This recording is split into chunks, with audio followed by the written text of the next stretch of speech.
Alors, nous allons vous présenter les étapes de la mise en station d'un théodolite. Notons que c'est une opération qui est très importante et elle est très récurrente lorsqu'il s'agit de mesurer des angles.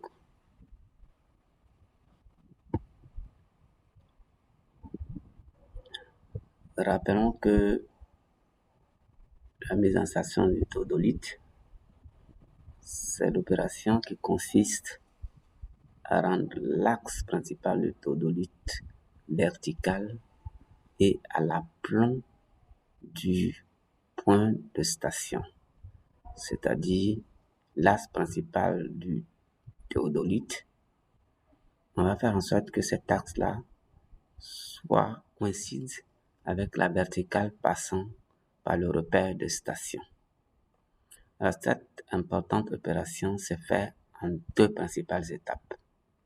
Premièrement, il y a ce qu'on appelle le centrage, puis la dernière étape, c'est le calage. Ces étapes-là doivent être exécutées dans cet ordre-là, c'est-à-dire le centrage d'abord, ensuite le calage.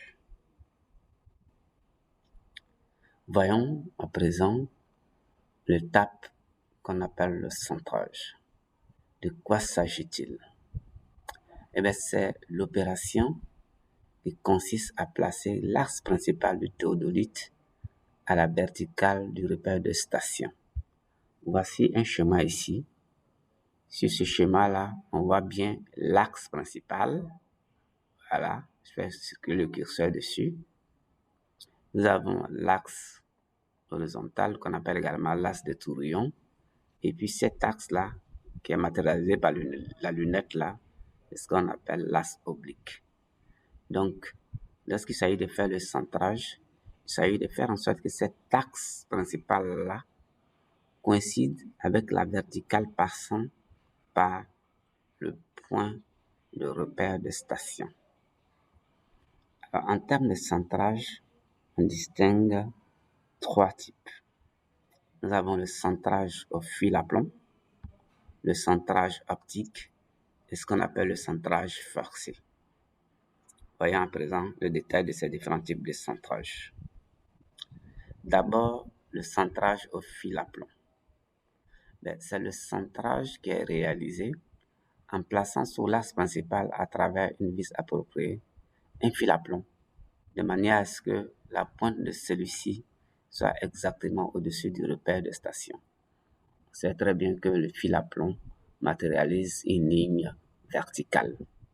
Et donc, on fait en sorte que le fil à plomb qui est placé sous le théodolite là, cette verticale qui est ainsi créée là coïncide avec la verticale passant par le point de repère, c'est-à-dire le point de station. Le centrage optique. Alors, c'était vraiment un centrage qui est courant. Il utilise un dispositif optique qu'on appelle le plan optique, qui est fait de manière que le repère de station là apparaisse soit sur la croisée du réticule, soit au centre de la circonférence repère du réticule. Enfin, on va voir le centrage forcé. Alors, ce centrage-là, il a une certaine particularité. Il est lié au fait qu'on utilise un instrument qui permet de séparer l'embase du reste de l'instrument. Donc, lorsqu'on fait une station, on peut donc déboîter, enlever la partie haute de l'instrument et laisser l'embase pour qu'on puisse venir installer un autre appareil.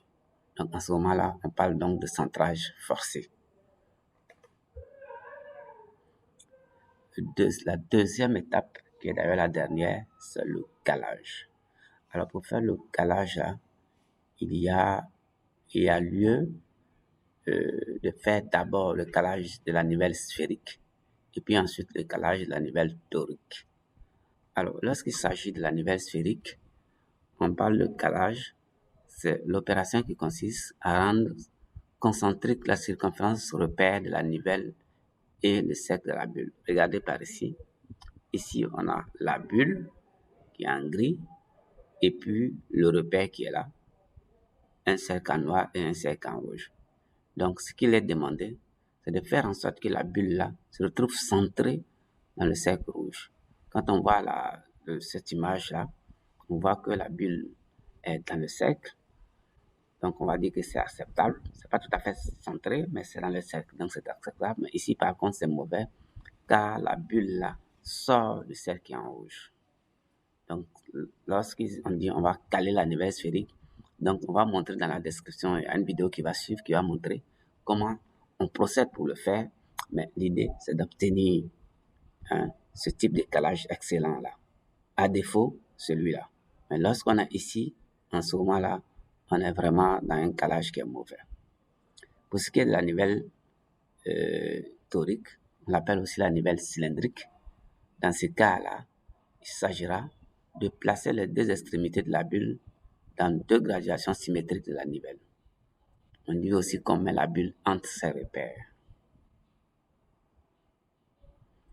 La dernière nivelle qu'il nous est donné de voir, généralement on voit ça sur les niveaux, c'est la nivelle à bulle coupée. Donc vous voyez ici il s'agit de faire en sorte que la parabole là soit bien construite. Donc il faut bouger l'appareil jusqu'à ce que la parabole soit bien constituée comme ça. Dans ce cas-là, on dit qu'on a calé.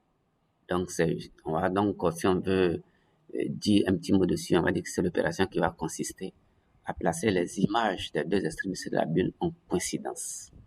Il s'agit donc du calage. Donc, voici les trois types de calage. Et cela met fin à notre vidéo.